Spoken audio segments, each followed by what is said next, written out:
Gold, trusted gold buyers. మీరు తాకట్టు పెట్టిన బంగారాన్ని విడిపించి ఈ రోజు ఉన్న మార్కెట్ ధరకు కొనబడను. సెకండ్ రౌండ్ ఉండదని మీరు ఎందుకు అనుకుంటారు? ఉండదు అంటే చూడండి, ఇప్పుడు పాకిస్తాన్ దగ్గర పోగొట్టుకోవడానికి ఏమీ లేదు.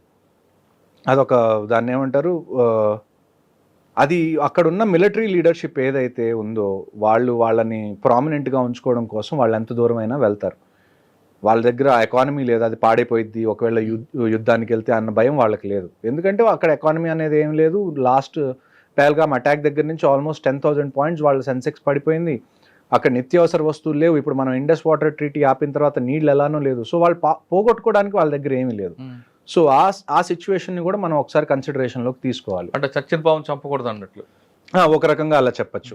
కానీ పీఓకేని పూర్తిగా హ్యాండ్ ఓవర్ చేసుకుంటే అయిపోద్ది కదండి. పీఓకేని హ్యాండ్ ఓవర్ చేసుకోవాలన్నా కానీ మనం పాకిస్తాన్ ఆర్మీతో ఫైట్ చేయాలి. ఎందుకంటే పీఓకే ఏరియా ఏదైతే ఉందో అందులో పాకిస్తాన్ ఆర్మీ ఫుల్ ప్రెజెన్స్ ఉంది వాటికి కూడా.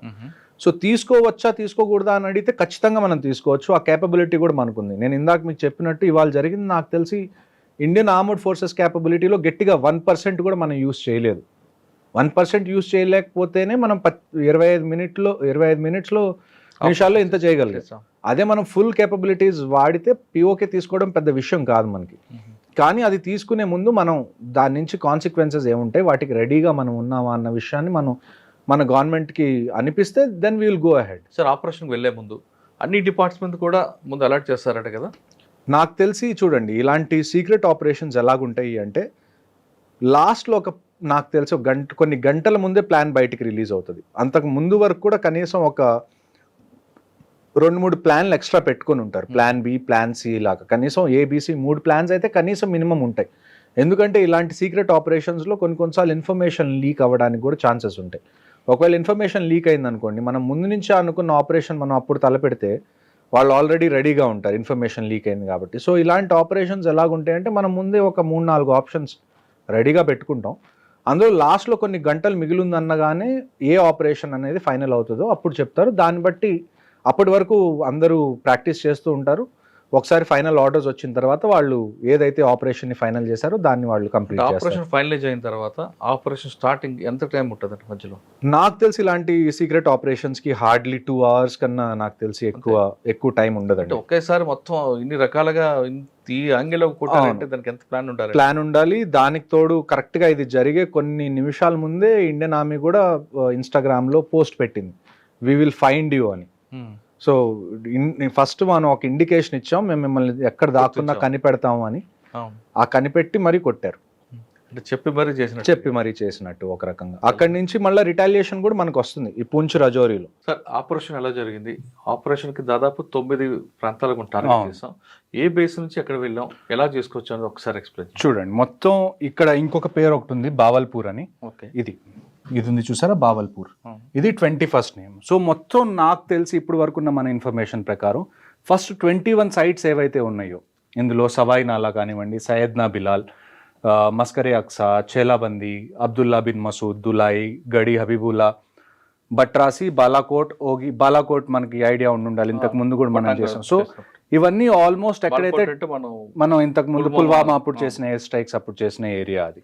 సో ఏవైతే మెయిన్గా ఎక్కడైతే టెర్రరిస్ట్ ఇన్ఫ్రాస్ట్రక్చర్ ఉందని మనకు తెలుసో అవన్నిటిని మనం ముందే మన దగ్గర ఉన్న ఇన్ఫర్మేషన్ ఇంటెలిజెన్స్ని బట్టి రఫ్గా ఒక 21 నేమ్స్ మనం షార్ట్ లిస్ట్ చేశారు ఇండియన్ గవర్నమెంట్. ఆ 21 నేమ్స్లో కూడా మళ్ళా ఏవైతే 9 ప్లేసెస్ ఉన్నాయో అవి లాస్ట్ డేకి నేను ఇందాక మీకు చెప్పినట్టు ఆల్మోస్ట్ ఒక 3-4 సెట్ ఆఫ్ ఆపరేషన్స్ అనేవి ఉంటాయి. అందులో లాస్ట్ 2 hours 1 hour ఎప్పుడైతే మిగిలి ఉంటుందో ఆ టైంలోనే లాస్ట్లో ఎక్కడైతే మనం ప్లాన్ చేసి అటాక్ చేయాలనుకుంటున్నాం ఆ పేర్లు బయటకు వస్తాయి. సరే, 21 షార్ట్ లిస్ట్ అయినాయి. అందులో మళ్ళీ షార్ట్ లిస్ట్ అయి ఫైనల్ గా 21 అయితే ఉన్నాయి. ఇప్పుడు మనకి 21 అయితే ఐడెంటిఫైడ్ మనం కొట్టాం. ఈ 21 కొట్టాలని ముందు అనుకున్నారా లేదా అన్నది మనకి తెలియదు. కానీ లాస్ట్లో మటుకు ఏమైంది అంటే ఇందులో 9 ఏవైతే హై లెవెల్ టార్గెట్స్ ఉన్నాయో ఆ టార్గెట్స్ని ఖచ్చితంగా మనం డిస్ట్రాయ్ చేయాలని చెప్పి 21లో నుంచి 9 అయితే వాళ్ళు సెలెక్ట్ చేసుకొని దానిలో ఫైర్ చేశారు. సో ఈ 21st నేమ్ ఏంటంటే బావల్పూర్. ఈ బావల్పూర్ మీరు చూసుకుంటే చూడండి ఎంత దూరం ఉందో ఇక్కడ నుంచి. ఇక్కడ అమృత్సర్ మనం అనుకుంటే బావల్పూర్ ఇంకా కింద ఉంటుంది. సో ఆల్మోస్ట్ చాలా లోపల. మనం ఆ 9 ఏవైతే ఉన్నాయో ఇదిగోండి, ఈ 9 మనం అర్థం చేసుకుంటే మనకి క్లియర్గా అర్థం అవుతాయి. ఇందులో చూసుకుంటే మనకి 9 సైట్స్ మెయిన్ ఇంపార్టెంట్. అందులో ఇది వచ్చేసి మనకి జైషే మొహమ్మద్ లష్కర్ ఏ తైబా, జైషే మొహమ్మద్, హిజ్బుల్ ముజాహిదీన్, లష్కర్ ఏ తైబా, జైషే మొహమ్మద్, హిజ్బుల్ ముజాహిదీన్, లష్కర్ ఏ తైబా, జైషే మొహమ్మద్. సో మేజర్గా చూసుకుంటే ఈ మూడే మనకున్న అతిపెద్ద థ్రెట్స్. ఆ టీఆర్ఎఫ్ అన్నది ఏదైతే ఉందో, ది రెసిస్టెన్స్ ఫ్రంట్ అన్నది, వాళ్ళు అది కూడా ఈ ఎల్ఈటీ, జైషే మొహమ్మద్ అంటే లష్కర్ ఏ తైబా, జైషే మొహమ్మద్దే ప్రాక్సీ, అంటే ఒక బినామీ కంపెనీ లాగా మనం అనుకోవచ్చు. మెయిన్ అయితే ఈ రెండు ఇప్పుడైతే బాగా యాక్టివ్గా ఉన్న టెర్రరిస్ట్ ఆర్గనైజేషన్స్ వ్యాలీలో, ఒకటి ఎల్ఈటీ, ఒకటి జైషే మొహమ్మద్, లష్కర్ ఏ తైబా. ఇప్పుడు ఈ 9 టార్గెట్స్ ఏవైతే ఉన్నాయో, ఈ 9 టార్గెట్స్ని మనం 3 విధాలుగా అర్థం చేసుకుంటే మనకి క్లియర్గా ఆపరేషన్ అర్థం అవుతుంది. ఈ 1 అనేది ఏది? ఈ 1 అనేది మనం చూసుకుంటే మర్కజ్ సుభానల్లా, బావల్పూర్, జైషే మొహమ్మద్. సో మీరు ఒకసారి చూడండి, జమ్మూ అండ్ కాశ్మీర్ ఇక్కడ ఉంది, ఇక్కడ సమ్వేర్ అరౌండ్ మనం ఆల్మోస్ట్ ఇది రాజస్థాన్ అనుకుంటే, ఇది పంజాబ్, ఇది పంజాబ్ రాజస్థాన్ మధ్యలో బార్డర్ అనుకుందాం.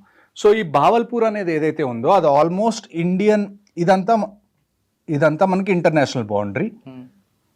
ఇదంతా ఏదైతే ఉందో ఇది పిఓకే, ఇది Kashmir, okay, Jammu and Kashmir. Okay, so ఇలాగ అనుకోవచ్చు. ఓకే, సో ఇవైతే ఏమున్నాయో, ఈ మధ్యలో ఉన్న టార్గెట్స్ ఏవైతే ఉన్నాయో, ఈ 3, 4, 6, 8 లాంటి టార్గెట్స్ ఏవైతే ఉన్నాయో, వీటిని మనం పిఓకేలో ఏవైతే టెర్రరిస్ట్ లాంచ్ ప్యాడ్స్ ఉన్నాయో అవి అనుకోవచ్చు. ఈ 9, 7, 5, 2 and 1 ఇవేవైతే ఉన్నాయో ఇవన్నీ పాకిస్తాన్ లోపల ఉన్న టెర్రరిస్ట్ క్యాంప్స్. అంటే అన్నిటికన్నా మెయిన్ ఇంపార్టెంట్ ఈ 2 అండి. ఫస్ట్ది ఏంటంటే బావల్పూర్, సెకండ్ది ఏంటంటే మురీద్కే. ఈ రెండిట్లో ఏంటి అంటే, ఫస్ట్ మనం దీని గురించి మాట్లాడుకుందాం. బావల్పూర్, మౌలానా మసూద్ అజర్ ఎవరైతే మన జైషే మొహమ్మద్కి ఎవరైతే హెడ్ ఉన్నాడో అతనిది ఇక్కడ ఒక మర్కజ్ ఉంది, అక్కడ చాలామంది ట్రైన్ అవుతారు. ఇన్ఫ్యాక్ట్ ఎవరైతే మన 26/11లో కసబ్ దొరికినా, డేవిడ్ హెడ్లీ దొరికినా, వాళ్ళు కూడా ఈ 2 ఏరియాస్లో ట్రైన్ అయ్యి వచ్చిన వాళ్ళు. ఓకే, వాళ్ళు కశ్మీర్ వైపు ట్రైన్ అవ్వలేదు, వాళ్ళు పంజాబ్ అండ్ రాజస్థాన్ వైపు ట్రైన్ అయ్యి ఇటువైపు వచ్చారు, నీళ్ళ గుండా అంటే ఓషన్ గుండా. సో ఈ రెండోది మనకి ఉన్నది ఏంటి అంటే మురీద్కే. ఈ 2 ఒక రకంగా చూసుకుంటే ఇంటర్నేషనల్ బౌండరీ దగ్గర నుంచి చాలా లోపలికి ఉంటుంది. ఇది ఒక ఆల్మోస్ట్ నాకు తెలిసి ఇది ఒక 50 to 70 కిలోమీటర్స్ ఉండే ఛాన్స్ ఉంది ఇంటర్నేషనల్ బార్డర్ దగ్గర నుంచి ఈ బావల్పూర్ అనేది ఏదైతే ఉందో. అదే మనం మురీద్కే చూసుకుంటే, మురీద్కే కూడా ఆల్మోస్ట్ 30 to 50 కిలోమీటర్స్ రేంజ్లో అయితే ఖచ్చితంగా ఇంటర్నేషనల్ బార్డర్ దగ్గర ఉంటుంది. ఆ తర్వాత మనకి మెయిన్గా మనం అటాక్ చేసింది ఏంటంటే సర్జల్, అంటే ఇది తెరాకలాన్, సియాల్కోట్ కూడా చాలా ఇంపార్టెంట్ పాయింట్. అక్కడ కూడా చాలా టెర్రరిస్ట్ యాక్టివిటీస్ అనేవి జరుగుతాయి. బర్నాలా, కోట్లీలో 2 మనం. ఆ తర్వాత ముజఫరాబాద్ అనేది 7, if I'm not wrong, 8 Muzaffarabad. ఇక్కడ ఈ ముజఫరాబాద్ అనేది కూడా చాలా ఇష్యూ ఉన్న ప్లేస్. ఈ ముజఫరాబాద్ ఇందాక మనం మాట్లాడుకుంటున్నప్పుడు ముజఫరాబాద్ అనేది ఇస్లామాబాద్కి చాలా దగ్గర, అబోటాబాద్ కూడా చాలా దగ్గర. ఇంకోటి ఈ 9 అనేది ఇది. ఈ 2 ముజఫరాబాద్లో 2, కోట్లీలో 2, ఆ తర్వాత పంజాబ్లో 1, రాజస్థాన్ ఎదురుగా అంటే ఇక్కడ ముల్తాన్ ఏరియా వస్తుంది, ఆ ఏరియాలో ఈ 2 టార్గెట్స్ అనేది, ఈ 2 కన్నా కానీ ఈ 5 టార్గెట్స్ ఏవైతే ఉన్నాయో అంటే ఇంటర్నేషనల్ బౌండరీ దాటి ఈ పాకిస్తాన్ లోపల ఉన్నవి అటాక్ చేయడం అనేది ఇది చాలా చాలా కొత్తగా చేసింది. అంటే చాలా అభినందించాల్సిన విషయం. ఎందుకంటే ఎయిర్ క్రాఫ్ట్స్ ఏవైతే ఉన్నాయో అవి ఎంటర్ అవ్వలేదు, ఇక్కడ వరకే ఆగిపోయినాయి ఎయిర్ క్రాఫ్ట్స్. ఇక్కడ నుంచి ఫైర్ చేసి లోపల ఉన్న టార్గెట్స్ని మనం డిస్ట్రాయ్ చేసాం.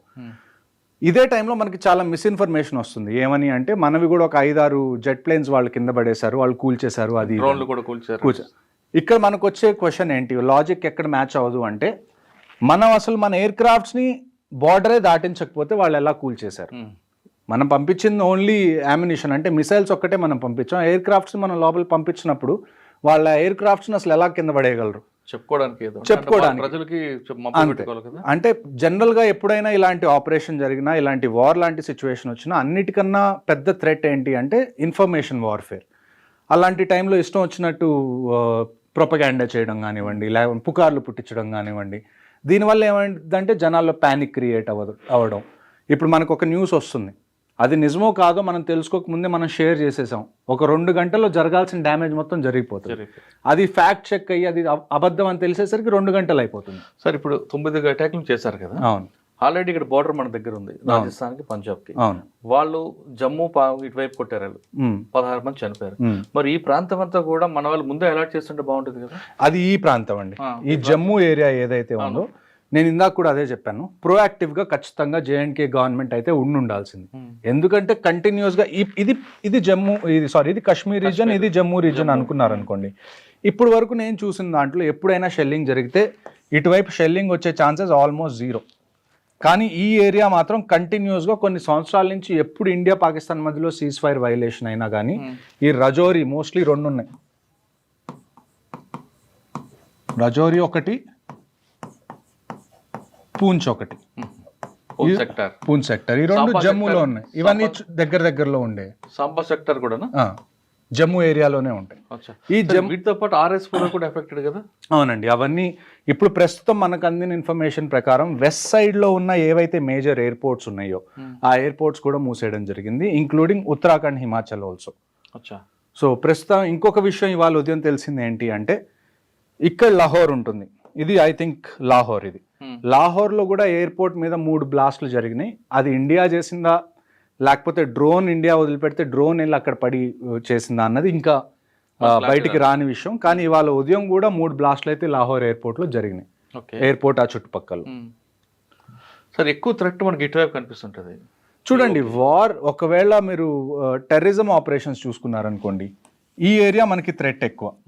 కొద్దిగా మనం చూసుకుంటే పఠాన్ కోట్ ఏదైతే పంజాబ్ బార్డర్ విలేజెస్ ఉన్నాయో ఇక్కడ కొద్దిగా థ్రెట్ ఉంది తప్ప, మిగతాది ఐ డోంట్ థింక్ బార్డర్స్ దగ్గర అయితే కంప్లీట్ వార్ అవుతుంది తప్ప థ్రెట్ లాంటివి చిన్నవేవి ఇక్కడైతే అయ్యే ఛాన్సెస్ తక్కువ. ఎందుకంటారు? ఎందుకంటే ఇక్కడ ఇంటర్నేషనల్ బౌండరీ కాబట్టి, ఇక్కడ BSF ఆల్రెడీ ఉంటుంది కాబట్టి ఇక్కడ మనకి ఇష్యూ ఉండదు. ఇక్కడ మనకున్నది LC కాబట్టి LC ఒక ఖచ్చితమైన రేఖ అని మనం పరిగణించాం దాన్ని. ఇంటర్నేషనల్ బౌండరీకి ఒక శాంక్టిటీ ఉంటుంది, కానీ LCకి ఒక శాంక్టిటీ ఉండాల్సిన అవసరం లేదు. సో అందుకని ఇక్కడ మనకు అటాక్స్ ఎక్కువ జరుగుతాయి కంపారిటివ్లీ ఇక్కడ జరిగిన దానికన్నా. సార్ ఇప్పుడు మీరు చెప్తున్నట్లుగా ఈ రోజు కూడా 2 జరిగాయి అంటున్నారు లాహోర్ మీద. దీనికి రిటాలియేషన్గా వాళ్ళు ఏం చేసే అవకాశం ఎక్కడ ఉండొచ్చు? చూడండి, నా అంచనా ప్రకారం అయితే ఈ ఇంటర్నేషనల్ బౌండరీ ఏదైతే ఉందో దీన్ని వాళ్ళు కదిలించరు. వాళ్ళు ఎంత చేసినా కానీ నాకు తెలిసి ఈ POK నుంచి కాశ్మీర్లో చేస్తారు, లేకపోతే టెర్రరిస్ట్ పంపించి అలాగే ఏమైనా చేయొచ్చు, లేకపోతే Jammu and Pathankot sector ఏదైతే ఉందో అక్కడ షెల్లింగ్ చేసే అవకాశం ఉంది తప్ప, కిందకు వస్తే వాళ్ళంతటి వాళ్ళు యుద్ధాన్ని ప్రకటించినట్టే. సో ఈ ఇంటర్నేషనల్ గేమ్ ఇక్కడే ఆడాలి, ఎందుకంటే ఇక్కడ LC ఉంది కాబట్టి. ఇంటర్నేషనల్ బౌండరీకి ఒక పవిత్రత ఉంటుంది, ఆ పవిత్రతని వాళ్ళు ఏమన్నా, ఇప్పుడు మనం నిన్న క్రాస్ చేసాం ఇంటర్నేషనల్ బౌండరీ, కానీ క్రాస్ చేసినా కానీ మనం ఎప్పుడు పాకిస్తాన్ మిలిటరీ ఇన్ఫ్రాస్ట్రక్చర్ కానివ్వండి, లేకపోతే పాకిస్తాన్ దగ్గర ఉన్న ఎక్విప్మెంట్ని కానివ్వండి, సివిలియన్స్ని కానీ మనం టార్గెట్ చేయలేదు. మనం ఓన్లీ టార్గెట్ చేసింది జస్ట్ టెర్రరిస్ట్ క్యాంప్స్ ఏవైతే ఉన్నాయో వాటిని టార్గెట్ చేశాం. కాబట్టి ఒక రకంగా చూసుకుంటే ఆ ఇంటర్నేషనల్ బౌండరీకి ఉన్న పవిత్రతని మనం నిలబెట్టాం, డిస్టర్బ్ చేయకుండా వీలైనంత తక్కువ చేయగలిగినంత మనం చేసాం. కానీ వాళ్ళు ఒకవేళ కనుక ఇంటర్నేషనల్ బౌండరీ క్రాస్ చేశారనుకోండి, లేకపోతే క్రాస్ చేయడానికి ట్రై చేస్తే మాత్రం ఖచ్చితంగా మన వైపు నుంచి కూడా రిటాలియేషన్ ఉంటుంది గట్టిగా. సార్ ఇదంతా ఒక పాట పెట్టండి, అసలు ఆ రోజు ఈ విధంగా వచ్చారు, లోపలికి వెళ్ళి వచ్చారు వాళ్ళు? చూడండి, అది మీరు ఒకసారి POK ఏరియా ఏదైతే ఉందో ఇక్కడ మనకి కంటిన్యూస్గా terrorist launch pods, terrorist training centres అనేవి ఎప్పటి నుంచో ఉన్నాయి. ఇప్పుడు బాలాకోట్ ఎయిర్ స్ట్రైక్ జరిగినప్పుడు కూడా ఇక్కడ ఉన్నవే మనం అన్ని డ్యామేజ్ చేసాం, కానీ వెంటనే మళ్ళీ పుట్టుకొచ్చినాయి పుట్టుగొడుగుల్లాగా. సో ఇక్కడ నుంచి వాళ్ళు కాశ్మీర్లోకి పాసెస్ ఉంటాయి, కొన్నిసార్లు నదుల్లో నుంచి వస్తారు, కొన్నిసార్లు మంచు పడడం వల్ల టన్నల్స్ ఉంటాయి, మంచు పడడం వల్ల ఫెన్సింగ్ ఏదైతే ఉంటుందో ఫెన్సింగ్ కూలిపోవడం కానివ్వండి, దాని మీద నుంచి ఎక్కి రావడం కొద్దిగా ఈజీ అవుతుంది. పాసెస్ కొన్ని తెరుచుకుంటాయి, వింటర్ పాసెస్ ఏవైతే మూసెస్ ఉన్నాయో సమ్మర్ స్టార్ట్ అవగానే అవి ఓపెన్ అవుతాయి. సో అటువైపు నుంచి వచ్చి వాళ్ళు ముందే ఏదైతే ఫారెస్ట్ ఉందో ఆ ఫారెస్ట్లో వాళ్ళు ముందే దాక్కున్నారు, ఆ ఫారెస్ట్లో దాక్కొని అక్కడి నుంచి పహల్గామ్లో అటాక్ జరిగిందని చెప్పి నాకు తెలిసిన ప్యాటర్న్. సార్ వీళ్ళకి లోకల్ వాళ్ళు సపోర్ట్ చేశారనేది వాస్తవం అంటారా? ఖచ్చితంగా ఉందండి. ఇప్పుడు ఇంకొక విషయం ఏం జరిగిందంటే, రీసెంట్గా వీళ్ళకి ఎవరైతే లాజిస్టిక్స్ ప్రొవైడ్ చేశారో, పహల్గామ్ అటాక్ చేసిన వాళ్ళకి ఎవరైతే లాజిస్టిక్స్ ప్రొవైడ్ చేశారో ఒక వ్యక్తి వాళ్ళకి తిండి పెట్టడం కానీ, వాళ్ళు ఉండడానికి ఏరియా ఇవ్వడం కానీ, అతన్ని ఆర్మీ పట్టుకోవడానికి వెళ్తే అతను తప్పించుకుందామని చెప్పి నదిలో దూకి ట్రై చేస్తే చనిపోయాడు. సో లోకల్స్ది ఖచ్చితంగా ఇందులో ప్రమేయం ఉంది. అందుకే ఈ ఇన్సిడెంట్ జరిగిన వెంటనే 1500 మంది ఆన్ గ్రౌండ్ వర్కర్స్ని Indian army Jammu and Kashmir police arrest చేసి వాళ్ళని ఇంట్రాగేట్ చేసిన తర్వాత వచ్చిన న్యూస్ని బట్టి అతన్ని పట్టుకోవడానికి వెళ్ళారు. ఓకే సార్, ఇదంతా ఒక పార్ట్ అండి. కానీ పెహల్గాంలో చేసిన అటాక్ ఆ నలుగురు ఎప్పుడు దొరుకుతారండి? ఆ నలుగురు వాళ్ళే కదా ఇంపార్టెంట్. చూడండి, ఇప్పుడు మీరు మొక్కలు పీకేయడం కన్నా కానీ దాన్ని ఏవైతే వేర్లు ఆకులు తుంచడం కన్నా వేర్లు నుంచి బయటికి పెకిలించి తీయడం కరెక్ట్ అప్రోచ్ అని నా ఉద్దేశం. ఈ నలుగురు ఖచ్చితంగా దొరుకుతారు, వీళ్ళు ఎక్కువ టైం పట్టదు. ఈ రోజుకి నాకు తెలిసి 2 వారాలు అవుతుంది మన అటాక్ అయ్యి. నాకు తెలిసి ఈ మంత్ అయిపోయే లోపల, మే అయిపోయే లోపల ఆ నలుగురిలో కనీసం 2 అయినా చనిపోతారని చెప్పి నేను ఖచ్చితంగా చెప్పగలను. సార్, వాళ్ళకు బాగా కరడు కట్టిన వాళ్ళు టెర్రరిస్టులు కాబట్టి వాళ్ళు 3-4 డేస్ అయినా ఫుడ్ లేకపోయినా ఉండిపోతారు ఈ ప్రాంతంలో అనేది. కరుడు కట్టిన టెర్రరిస్ట్ కన్నా కూడా అందులో ఒక్కడెవరైతే ఉన్నాడో హాషి మూసా అని, అతను పాకిస్తాన్ పారా కమాండో, ఇంతకుముందు ఆర్మీ నుంచి తను రిటైర్ అయిపోయి తను టెర్రరిజంలో చేరాడు. సో మెయిన్ మనం పట్టుకోవాల్సిన వాళ్ళు ఎవరన్నా ఉన్నారు అంటే దట్ షుడ్ బి మూసా. ఎందుకంటే అతన్ని పట్టుకుంటే అతని దగ్గర ఉన్న క్రెడిబుల్ ఇన్ఫర్మేషన్ ఏదైతే ఉందో, అంటే తను పాకిస్తాన్ ఆర్మీలో ఇంతకుముందు చేశాడు అని తెలిస్తే దాన్ని మనం UN దాకా ఎస్కలేట్ చేయొచ్చు. సో అందుకని చెప్పి వీళ్ళని పట్టుకోవడం చాలా ఇంపార్టెంట్. నాకు తెలిసి ఇండియన్ ఆర్మీ, JNK పోలీస్ ఖచ్చితంగా పనిలో ఉంటారు. ఈ పనిలో ప్రతి చోట నుంచి ఇన్ఫర్మేషన్ గ్యాదర్ చేసి వాళ్ళని పట్టుకోవడానికి నాకు తెలిసి ఈ మంత్ ఎండ్ లోపల కనీసం 2 అయితే వాళ్ళు చనిపోతారని నేను షూర్గా చెప్పగలను. ఓకే సార్, ఫైనల్గా చెప్పండి, ఈ ఇష్యూ జరుగుతుంది, ఇది ఇప్పుడు ఆగేది కాదు, కానీ ప్రజల వైపు నుంచి ఏం సహకారం కావాలండి? ప్రజల వైపు నుంచి సహకారం ఎలాగుంటుందంటే అండి, ఇప్పుడు ఫర్ ఎగ్జాంపుల్ పోలీసు, ఆర్మీ కాకుండా ప్రతి పౌరుడు, ప్రతి జాబ్ అనేది చాలా ఇంపార్టెంట్. ఈ టైంలో వార్ జరిగినప్పుడు ఫర్ ఎగ్జాంపుల్ ఇప్పుడు మనం మాక్ డ్రిల్స్ గురించి మాట్లాడుకున్నాం. 7వ తారీఖు మనం మాక్ డ్రిల్ చేయాలి అని అనుకున్నాం. ఒకవేళ నిజంగా ఇక్కడ ఒక పాకిస్తానీ ఫైటర్ జెట్ వచ్చి హైదరాబాద్ మీద బాంబు వేయాలని అనుకుంది, ఇందులో అందరికన్నా పెద్ద పాత్ర ఎవరిది ఉంటుందో తెలుసా అండి? Line man. ఒక ఎలక్ట్రిసిటీ డిపార్ట్మెంట్లో లైన్ మెన్ ఎవరు ఉంటారో, లేకపోతే సబ్ స్టేషన్లో ఎవరైతే ఈ ఎలక్ట్రిసిటీ మొత్తాన్ని మేనేజ్ చేస్తున్నారో వాళ్ళ మీద కూడా చాలా ప్రెషర్ ఉంటుంది, వాళ్ళ మీద కూడా ఒక బాధ్యత ఉంటుంది. ఒకవేళ ఎయిర్ ఫోర్స్ ఫైటర్ జెట్స్ వస్తున్నాయి అనుకోండి, మొత్తం బ్లాక్అవుట్ చేయాలి, అంటే లైట్స్ ఏమీ కనపడకూడదు. మీకు మాక్ డ్రిల్లో రీసెంట్గా మీరు చూసుంటారు, లైట్స్ అన్ని ఆపుకొని ఇంట్లోనే ఉండాలి అని.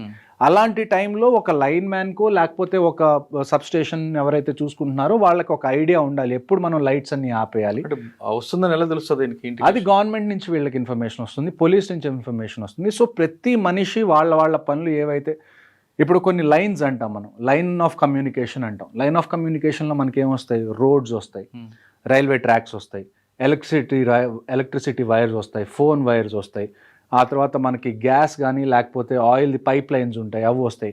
ఆ తర్వాత మనందరం ఇంటర్నెట్ వాడుతున్నాం, ఆప్టికల్ ఫైబర్ కేబుల్ వేసి ఉంటుంది గ్రౌండ్ లోపల. ఇవన్నీ చాలా ఇంపార్టెంట్. సో వీటిల్లో ఏది డ్యామేజ్ అయినా కానీ అవి రిపేర్ అయిపోయే లోపల, లేకపోతే వాటిని మళ్ళీ కొత్తది ఇన్స్టాల్ చేయడానికి చాలా టైం పడుతుంది. సో ఎవరైతే గ్రౌండ్ మీద ఉంటున్నారో ఈ వైటల్ ఏవైతే ఉన్నాయో, రోడ్స్ కానివ్వండి, రైల్వేస్ కానివ్వండి, లేకపోతే ఎలక్ట్రిసిటీ వైర్స్ కానివ్వండి, పైప్ లైన్స్ కానివ్వండి, వాటర్ సప్లై కానివ్వండి, ఇలాంటివన్నీ ఏమి డ్యామేజ్ అవ్వకుండా, ఒకవేళ డ్యామేజ్ అవుతున్నా ఎవరన్నా చేస్తున్నా దాన్ని వెంటనే అధికారులకు దృష్టికి తీసుకెళ్లడం ప్రతి సివిలియన్ చేయాల్సిన పని. ఇందులోనే ఇంకొక గొప్ప విషయం వచ్చేది ఏంటి అంటే NCC cadets. మన దగ్గరున్న యూత్లో అందరికన్నా most disciplined and trained force ఏదన్నా ఉంది అంటే అది నేషనల్ cadet corps.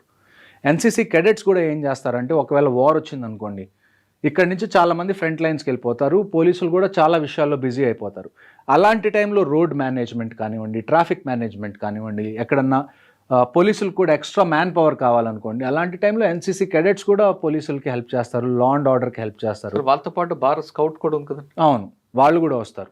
కాకపోతే NCC ఏంటంటే ఆర్మీతో చాలా క్లోజ్గా ట్రైన్ చేస్తుంది కాబట్టి వాళ్ళకి కొన్ని విషయాలు NSS కానివ్వండి, లేకపోతే స్కౌట్స్ అండ్ గైడ్స్ కానీ వాళ్ళకి తెలియనివి వీళ్ళకి తెలిసే అవకాశం ఎక్కువ ఉంటుంది. అంటే వాళ్ళకు రోడ్డు మీదకి వచ్చి ఖచ్చితంగా అండి, ప్రతి ఒక్కళ్ళు రావాల్సిన అవసరం వస్తుంది ఒకవేళ నిజంగా కనుక వార్ వస్తే. సార్, వాళ్ళిద్దరు కాకుండా, ఆ 2 ఏజెన్సీస్ కాకుండా సివిల్ అన్న కామన్ మ్యాన్ కూడా ఏం చేయాలి? కామన్ మ్యాన్ అదే కదండి, ఇప్పుడు మీరు ఇంటి దగ్గర ఉన్నారు, మీ ఇంటి దగ్గర ఎవరో ఒక రోడ్డు మీద గుంత దవ్వుతున్నారు చాలా పెద్దది, అటువైపు నుంచి. ఇప్పుడు హైదరాబాద్, సికింద్రాబాద్లో కూడా మనకి కంటోన్మెంట్స్ ఉన్నాయి. రేపు వార్ అయితే ఇక్కడ నుంచి ఎక్విప్మెంట్ తీసుకొని వీళ్ళు కూడా వెళ్తారు కదా. అలా వెళ్ళేటప్పుడు మధ్యలో ఎవరైనా రోడ్డుకి గుంతలు దవ్వుతున్నారా వాళ్ళ మూవ్మెంట్ ఆపడానికి, లేకపోతే రైల్వే ట్రాక్స్ని ఏమైనా డిస్టర్బ్ చేయడానికి ట్రై చేస్తున్నారు, ఇలాంటివి మీకు కనపడినప్పుడు మీ బాధ్యత ఏంటి అంటే వెంటనే అధికారులకి చెప్పడం. ఇక్కడ ఎవరన్నా వచ్చి రోడ్ల మీద అనవసరంగా గుంతలు దవ్వుతున్నారు, ఆర్మీ కాన్వాయ్ వెళ్తుంటే. ఇంకొక విషయం ఏంటి అంటే, అన్నిటికన్నా చాలా ఇంపార్టెంట్ విషయం మిలిటరీ ఆపరేషన్స్లో సీక్రసీ, కాన్ఫిడెన్షియాలిటీ. అది ఎప్పుడు పోతుంది అంటే ఇక్కడి నుంచి మనం ఎక్విప్మెంట్ తీసుకొని వెళ్తున్నప్పుడు దాని ఫోటోలు తీయడం, వీడియోలు తీయడం, దాన్ని పోస్ట్ చేయడం.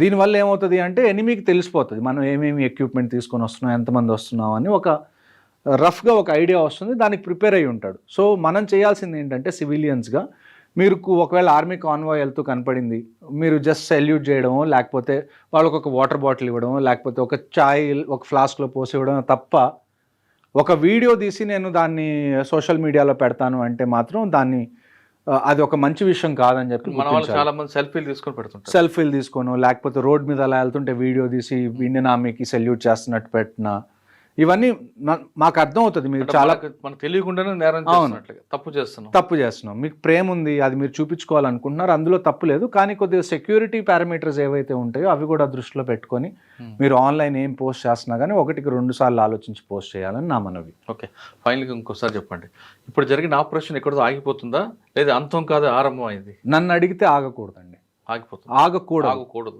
ఎందుకు అంటే ఇంతకుముందు మనం ఉరి జరిగినప్పుడు కూడా మనం సర్జికల్ స్ట్రైక్స్ చేసాం, టెర్రరిస్ట్నే చంపాం. ఆ తర్వాత పుల్వామా జరిగింది, బాలాకోట్ ఎయిర్ స్ట్రైక్స్ చేసాం, మనం టెర్రరిస్ట్నే చంపాం. ఇప్పుడు మళ్ళీ ఇది పహల్గామ్ అయింది, మళ్ళీ మనం అటాక్ చేస్తున్నాం, టెర్రరిస్ట్నే చంపుతున్నాం. జస్ట్ టెర్రరిస్ట్ని చంపినంత మాత్రాన ఈ ప్రాబ్లంకి పర్మనెంట్ సొల్యూషన్ అనేది రాదు. మనం 2 విషయాలు ఇండియా ఖచ్చితంగా చేయాల్సింది ఏంటి అంటే, ఫస్ట్ విషయం పాకిస్తాన్లో పాకిస్తాన్ ఆర్మీ కన్నా పాకిస్తాన్ గవర్నమెంట్ని ఎలా పవర్ఫుల్ చేయాలి. ఎందుకంటే మీరు ఇప్పుడు ఇండియాలో కూడా ఆర్మీ, నేవీ, ఎయిర్ ఫోర్స్ ఉన్నాయి అండ్ వీఆర్ పవర్ఫుల్. కానీ మేము ఏ రోజన్నా గవర్నమెంట్కి అగేన్స్ట్గా వెళ్ళాం. ఎందుకంటే ఇక్కడ ఉన్న గవర్నమెంట్ ప్రజల చేత ఎన్నుకోబడిన గవర్నమెంట్. అంటే మాకు ఆ గవర్నమెంట్ నుంచి ఏమొస్తున్న ఆర్డర్స్ అది ఇండైరెక్ట్గా ప్రజల నుంచి వస్తున్నట్టే, అంతే కదా. సో మేము దాన్ని లెక్క చేయకుండా ఉంటే మేము ఈ జనాల్ని లెక్క చేయనట్టు అర్థం. సో పాకిస్తాన్లో ఏంటంటే అక్కడ ఒక గవర్నమెంట్ ఎలక్ట్ అవుతుంది, ఆ ఎలక్ట్ అయిన గవర్నమెంట్ ఏదైనా చేద్దాం అనుకునే లోపల అక్కడ పాకిస్తాన్ ఆర్మీ వచ్చేసి ఆ గవర్నమెంట్ని నెట్టేసి వాళ్ళు మళ్ళీ పాలించడం మొదలు పెడతారు. సో ఇండియా టార్గెట్ ఏముండాలి అంటే పాకిస్తాన్ గవర్నమెంట్ ఏదైతే ఉందో దాన్ని పాకిస్తాన్ ఆర్మీ కన్నా పవర్ఫుల్ చేయడం ఫస్ట్ విషయం మనకు కావాలి. రెండో విషయం ఏంటి అంటే ఈ ఆపరేషన్స్తో పాటుగా మనం చేయాల్సింది ఏంటి అంటే, ఇప్పుడు Pakistan is also a nuclear country, వాళ్ళ దగ్గర కూడా న్యూక్లియర్ కేపబిలిటీస్ ఉన్నాయి. మనం ఏమేమి డాక్యుమెంట్స్ లేకపోతే ఏమేమి ప్రూఫ్స్ కలెక్ట్ చేసి మనం యునైటెడ్ నేషన్స్లో ఎలాగ అపీల్ చేయాలి అంటే, ఇలాంటి పనులు పాకిస్తాన్ చేస్తుంది కాబట్టి యుఎన్ షుడ్ మేక్ షూర్ పాకిస్తాన్ని డీన్యూక్లియరైజ్ చేయాలి. పాకిస్తాన్ దగ్గర న్యూక్లియర్ అసెట్స్ ఉంటే కోతికి కొబ్బరి చెప్పు ఉన్నట్టే. సో అందుకని చెప్పి వాళ్ళ దగ్గర నుంచి న్యూక్లియర్ అసెట్స్ అనేవి మనం యునైటెడ్ నేషన్స్ ద్వారా తీసేయడం అనేది దాన్ని ఏమంటారు లాంగ్ రన్లో మనకి చాలా బెనిఫిట్ అయ్యే ఒక ప్లాన్. ఈ 2 మనం ఇండియన్ గవర్నమెంట్ చేస్తే నాకు తెలిసి ఈ ప్రాబ్లంకి ఒక పర్మనెంట్ సొల్యూషన్ అయితే ఉంటుంది. అంతేగాని పిఓకే చూడండి, ఒక్కసారి వాళ్ళ దగ్గర న్యూక్లియర్ లేదనుకోండి, న్యూక్లియర్ డిటరెంట్ అనేది వాళ్ళ దగ్గర లేదనుకోండి, మనం ఆపరేషన్స్ కూడా కొద్దిగా ఈజీగా చేయొచ్చు. పిఓకే ఇప్పుడు ఈ government for example Modi government మేము పిఓకే తెస్తాం అని అన్నా కానీ it doesn't happen in a week or A month. దానికి చాలా టైం పడుతుంది, దానికి బ్యాక్గ్రౌండ్ వర్క్ కూడా చాలా కావాలి. అలాంటి బ్యాక్గ్రౌండ్ వర్క్లో నన్ను అడిగితే. And for more videos, please subscribe to iDream. Please subscribe to iDream. Please subscribe iDream. And please subscribe to iDream. For more videos, subscribe to iDream. please like, share and subscribe to the channel. Congratulations, iDream. Subscribe to iDream. Subscribe to iDream. So subscribe to iDream Media. iDream ki iDream team andarki huge congratulations. Please subscribe iDream Media. Please subscribe to iDream. Subscribe iDream. Please subscribe to iDream. iDream అంటే నా కళల channel subscribe చేసుకున్న నోరు తిరుగుతలేదు, మీరైతే గంట గుర్తు కొట్టండి. For more such videos, please subscribe to iDream. Subscribe to iDream. Please subscribe to iDream. Please subscribe iDream Media. Please do subscribe to iDream. Please subscribe to iDream Media. For best entertainment and information, please subscribe iDream. And don't forget to subscribe to iDream.